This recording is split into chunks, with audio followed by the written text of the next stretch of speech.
नारी पुरुष शिव जी पे चढ़े हुए जल का आचमन करता है, उसके 3 ताप समाप्त हो जाते हैं, वो जिंदगी में अग्रण्य हो जाता है।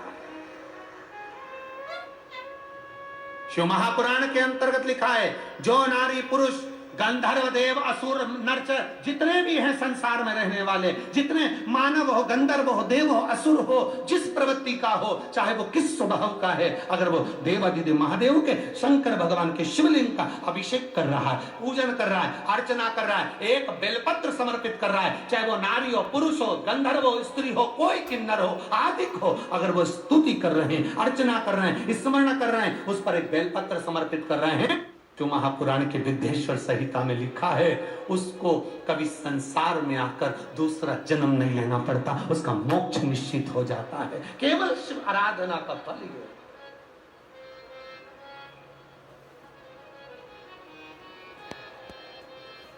बोल बम का नारा है, कोई कहे तुम्हारे पास आकर, कोई बोले तुम्हारे पास में आकर, नहीं शिव मंदिर मत जाइए, शंकर की आराधना ना करिए, शंकर की स्तुति ना करिए, तो उनको ले जाकर ये पत्र जरूर दे देना कि इन पत्रों में लिखा, एक महिला ने लिखा, उसके घर तो 12 साल तक औलाद का सुख, डॉक्टर ने कह दिया था लिखकर कि तेरे यहाँ औलाद नहीं होगी। एक बेटी से कह दिया कि तू कभी जिंदगी में सीए नहीं बन सकती, ये पत्र देखिए, तू कभी सीए से क्लियर नहीं हो सकती। कई परिवार के लोगों ने कह दिया, लोग हंस रहे थे।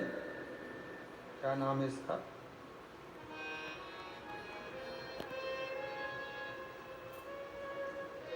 अशोक कुमार जायसवाल, ग्राम बैजनाथपुर, संबोर, जिला भागलपुर, बिहार की रहने वाली हो। कहीं बैठी हो? भागलपुर बिहार। कहीं बैठी हो तो हाथ हिला सकती हैं। आप ही हैं? हाथ हिला दीजिए। अशोक कुमार जायसवाल, ग्राम बैजनाथपुर, संबोर, जिला भागलपुर, बिहार से आई हूं। मेरा मोबाइल नंबर ये है। गुरुदेव, बाबा की शिवरात्रि की पूजन का हम क्या वर्णन करें? जो आपने पार्थिव शिवलिंग का पूजन कराया था गुरुदेव 2021 में, 2022 में, बाबा की बड़ी करुणा है गुरुदेव। पहले रोटी से भी मोहताज थे, बाबा की कृपा से बाबा ने संभाल लिया, बिजनेस व्यापार सब बाबा ने दे दिया गुरुदेव। हम वर्णन क्या करें?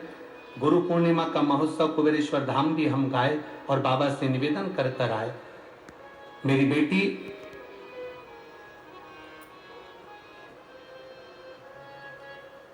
दिल्ली गए, मेरे बेटे निशांत कुमार जायसवाल, जिसको परिवार के लोग कहते थे तू सीए की पढ़ाई बहुत ज्यादा है, तेरा रिजल्ट ठीक नहीं आएगा, तू चेंज कर ले, बदल ले।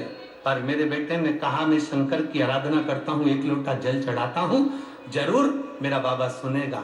पशुपति व्रत का मैं क्या वर्णन करूं गुरुदेव, सब ने मना करा था ये सीए नहीं हो पाएगा, और बाबा की कृपा ऐसी हुई, 1 लोटा जल, 1 बेलपत्र, शहद, बेलपत्री का पत्ता और उसकी मेहनत ने इतना रंग ला दिया गुरुदेव कि मेरा बेटा सीए हो गया। इसलिए हम भागलपुर बिहार से यहाँ प्रणाम करने आए हैं।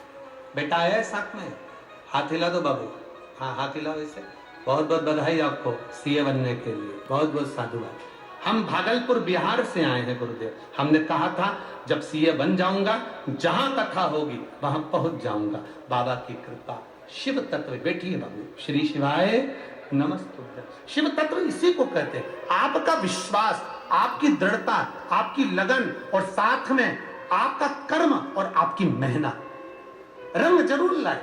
आप करो दिल से मेहनत, आप करो दिल से पढ़ाई, आप करो दिल से मेहनत, आप करिए दिल से अपना कर्म, और कर्म करते करते मेरे देवादिदेव महादेव को 1 लोटा जल जब हम चढ़ाते हैं, चढ़ाते समय शिवलिंग से वो जल का स्पर्श होता है। जल का स्पर्श तांबे के लोटे में जाता है, तांबे के पात्र में जब शिवलिंग पर जल चढ़ाते हैं, जैसे एक साधारण भाषा में अपन ले लो कि कहीं पानी पड़ा हुआ है और ऊपर से करंट का तार आ रहा है, पानी का तार में कनेक्शन हुआ तो उसमें करंट उतर जाता है। शिवलिंग का जो तेज पुंज है, जल चढ़ाते समय नारी पुरुष गंधर्व स्त्री देवता जो भी अगर शिवलिंग पर जल चढ़ाता है, तांबे के लोटे से जब जल चढ़ाया जाता है, उसकी तरंग शिवलिंग में से निकलकर उसके तांबे के पात्र से उसके शरीर में चली जाती है और शरीर में गई तो उसका कल्याण अपने आप हो जाता है।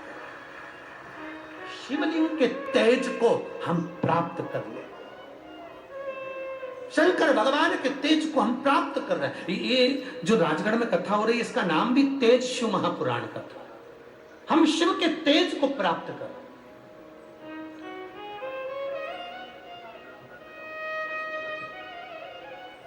जो ये राजगढ़ में कथा चल रही है, इसका नाम ही तेज शिव महापुराण है। बालोद छत्तीसगढ़ में जो कथा होगी 25 तारीख से, उसका नाम मणिलिंग शिव महापुराण की कथा है।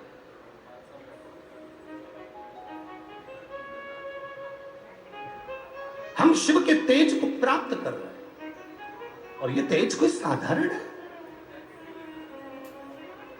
मां अंजना माता ने अपने पति केसरी जी से कहा, स्वामी महाराजा केसरी से कहा, मेरे संतान नहीं है। मां अंजना कह रही है, संतान का सुख नहीं मेरे को, संतान का सुख नहीं मुझे। अरे तुम्हें तो साधुवाद देना चाहिए आशीष तिवारी जी को, जिन्होंने सावन के महीने में शिव महापुराण को पकड़कर यहाँ सुंदर बाबा के इस कथा को श्रावण महीने में लेकर ये मां चालपा की पावन धरा पर आ गए। ये शिव की कृपा नहीं तो क्या।